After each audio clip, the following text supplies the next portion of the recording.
the characters have a very, very specific personality. Either they're villains or they're the good guys or whatever. So how do you make them human? How do you humanize them? Well, what we did early on, it wasn't easy. That's a good point that you bring up. Like, how do we take these very kind of black and white characters, you're either good or you're bad, I'm a hero or a bad guy, and make them seem like, people that we know are real people. This was one of the first challenges that we had to crack for the movie.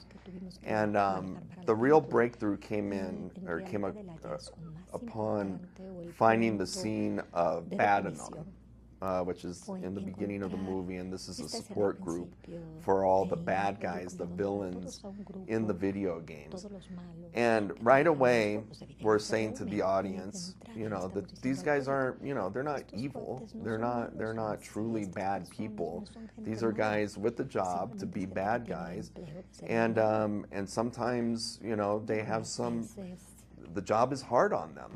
The job can get a little tiring, and they start to have, some feelings about it. So they come to this support group where they can kind of sit and talk about what it's like to be a bad guy and work through those emotions. And I think that in that first scene, in Badanon, seeing these guys talk about, what it's like to be bad guys, says to the audience, they're real. They're real people. They're not villains. They're not evil.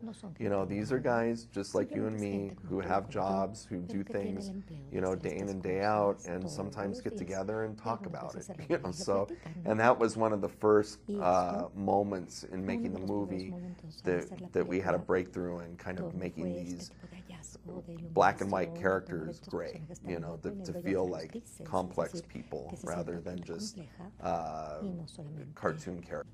Well, I started thinking when I watched the film that I could relate the film to Toy Story, and I don't know if that was the purpose, in the sense that I mean that how you made human these type of fictitious characters. Oh, well, thank you that's a very nice compliment. To be compared to Toy Story, that's a huge compliment.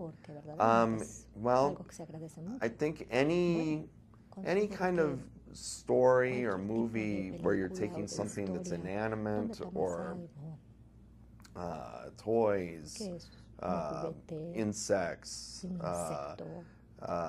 video game characters, and showing the audience what their life is that we don't know about, that you're always going to be kind of giving them personalities that we as the audience can kind of understand and say like, oh, okay, he's like me, I get it, he thinks the same things that I do, or he feels the same way that I do, and I think that's necessary in telling this kind of story, that the audience feels connection to the characters, that they feel invested in the characters, especially our main character, in this case, especially Ralph, and his struggle and what that is.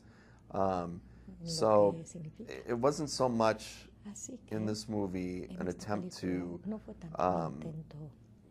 replicate what Toy Story did in their movie, but just it was just replicating the fact that these should be relatable characters that the audience can understand and feel emotions with. As you're showing in the film different video games, like very old ones such as Pac-Man, and then showing others that are much more recent, how do you actually work with the gap that you have between these several generations of video gamers that have a huge range between one and the other? Well, I would say that we try to celebrate that gap. I try to celebrate that divide by depicting, some from the old and some from the new, because if I just play to the old, then there's a lot of young people that, they'll kind of know what that is, but they're not going to be as invested as they would be if they see characters that they're more familiar with.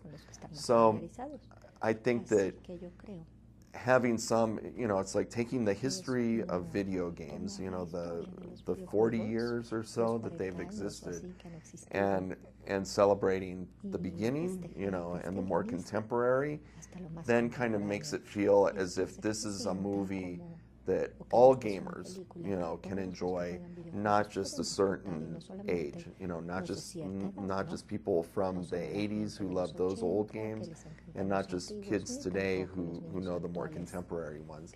What I'm trying to do is kind of bridge the gap, by using both and showing the contrast between what it was like. Those old games, they're so simple, compared to the very detailed ones. So I think it's a neat statement to see them both together in the same space, and saying, no, these are both video games. Just because it was old doesn't make it a video game, and just because it's new doesn't make it like, well, that's a video game. We're saying, no, we like all of them. We're celebrating the whole gamut of games.